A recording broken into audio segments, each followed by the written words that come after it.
Next on What's Happening, Rerun gets in more trouble with the Doobie Brothers. Wait, who? What? Look, it's the late 1970s. Bell-bottoms are wide, collars are wider, and network television is out there throwing darts at a board labeled ideas, and somehow one of those darts lands on a crossover so bizarre, so wonderfully random, that it still makes people go, wait, that actually happened? Yes, it did. Hey, wait a minute. What about me? I want to hear the Doobies, too. You got a quarter? Yeah. Then play it on the jukebox. This is the story of how one of the biggest bands in America ended up solving crimes with 3 teenagers on primetime television, and why it's still one of the most gloriously unhinged crossovers in TV history. I can explain. Paul here, actor and former radio host, and I dressed up for the bit. The Doobie Brothers, the actual chart-topping, arena-filling Doobie Brothers guest starred on the sitcom What's Happening. And not just a cameo. Not just a walk-on, no, they got a 2-part episode, a whole saga, a Doobie-verse, loaded with music. And if you've never seen it, buckle up, because this thing is a ride. So, let's set the stage. What's Happening was ABC's sitcom about 3 friends, Raj, Rerun, and Dwayne, navigating life, school, and the occasional dance contest. It was light, it was fun, it was absolutely not the kind of show where you'd expect to see one of the biggest rock bands in America. But in 1978, ABC had a little corporate cousin called Warner Brothers Records. And Warner Brothers Records had a little band called the Doobie Brothers. And someone in a meeting said, hey, what if we put these 2 things together? And instead of laughing, everyone said, yeah, that sounds good. Now the plot, and I swear I'm not making this up. The Doobie Brothers are performing at the gang's high school. Why? Because they went there themselves, I think a couple of them, in the show. But Rerun forgets to get tickets, so some bootleggers ask him to record the concert, and in return they give him front row tickets. The boys go, Rerun gets caught trying to bootleg the concert with a giant tape recorder hidden under his clothes. Well, it was the 1970s, subtlety was optional. Anyway, the Doobie Brothers themselves get involved in the investigation and actually bust the bootleggers. Goodbye.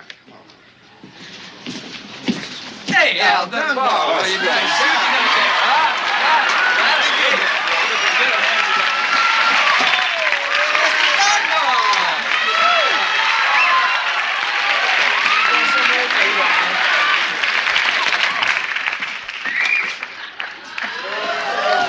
Hey, the mystery producer. We'll take care of him now. He's your tape. Listen to this thing. Yeah, I hear this is a real good band. Yeah. This might be the only time in television history where a major rock band has to sit down and have a serious conversation about audio piracy with a teenager wearing suspenders. And the best part, the Doobies play it completely straight. Yeah, they're not winking at the camera. They're not doing we're too cool for this bit. They're fully committed to the idea that they, the Doobie Brothers, must protect the integrity of live performance from Rerun's rogue cassette deck. I remember you from Miss Phillips' class. Hey, that's right. Nice to see you came back for the concert. Came back. I'm still here. Can we get on with the interview? All right. Let me get you guys' names down, okay? Well, I'm Keith. This is Michael. Jeffrey. Tyran. Patrick down at the end. Bobby. And this is John. Got it. The Doobie Brothers. What are you, a half-brother? No, we're not really related. We just sort of depend on each other, a lot like you do with your brother Raj. You're in big trouble. Anyway, you guys are our favorite rock group. Hey, thanks, man. Speak for yourself, Raj. Nothing personal. You're just a little before my time. Oh? Who's your favorite group? The Jackson 4. Wait a minute. That's the Jackson 5. No, the Jackson 4. I'm not too crazy about one. Well, no matter. After tonight, I'm sure that we'll be one of your favorite rock groups. I don't want to go to your concert. Besides, I don't have a ticket. Oh. How did this all come together behind the scenes? Well, the documented story's pretty simple. ABC wanted synergy. Warner Brothers wanted promotion. And What's Happening? Well, they wanted ratings. The Doobie Brothers were huge at the time. Taking it to the streets, listen to the music, China Grove, all the good stuff. Georgia,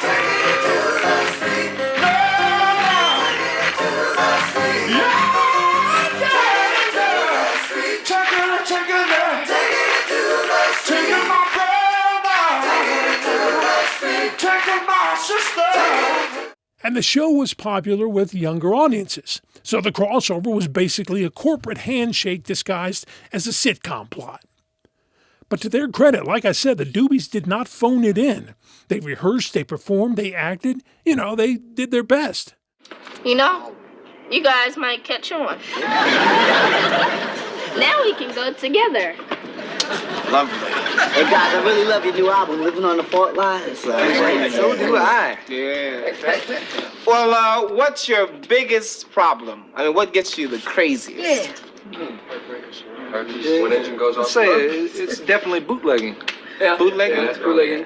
What's that? That's where somebody illegally records one of our concerts, and sells it to the public. Yeah, what happens is, see, the record company doesn't make any money, we don't make any money, and the public gets a pretty bad recording. Wait till you hear some of the probably true rumors about the deal.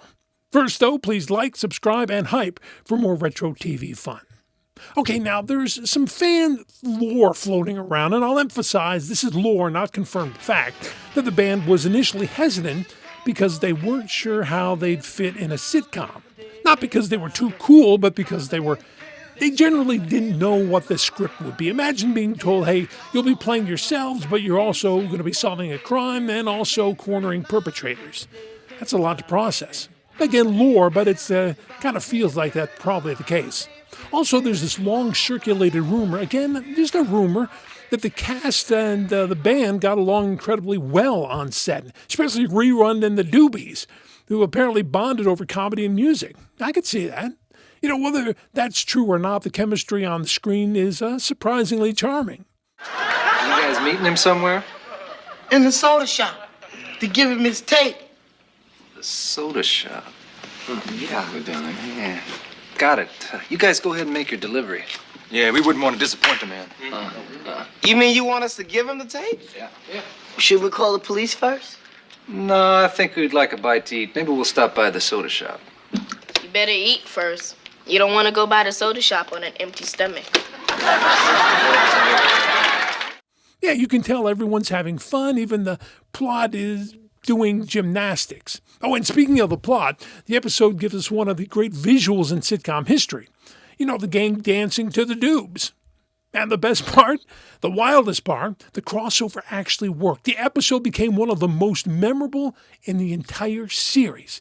It boosted the band's visibility with younger viewers. It gave the show a ratings bump, and it cemented itself as one of the only in the 70s cultural artifacts that people still talk about decades later. It's the kind of thing that could only happen in an era when TV executives were like, sure, why not? Throw the Doobie Brothers in there. Kids love the Doobies. And honestly, it's kind of perfect. It's weird. It's earnest. It's unintentionally hilarious. And it's a time capsule of a moment when television wasn't afraid to be a little ridiculous. You see, today crossovers are carefully planned brand events with synergy decks and marketing tie-ins. Back then it was just, hey, you know what? We got a band, we got a sitcom, let's throw them together. So next time someone tells you the 70s were boring, remind them that there was once a primetime storyline where the Doobie Brothers personally confronted a teenager about bootlegging their concert. And not only did it happen, it was a hit. And for what's happening, well, they didn't have all hits, and they had a worst episode ever. All shows, no matter how good, have a worst episode ever. And I did cover it for what's happening, and it's right here.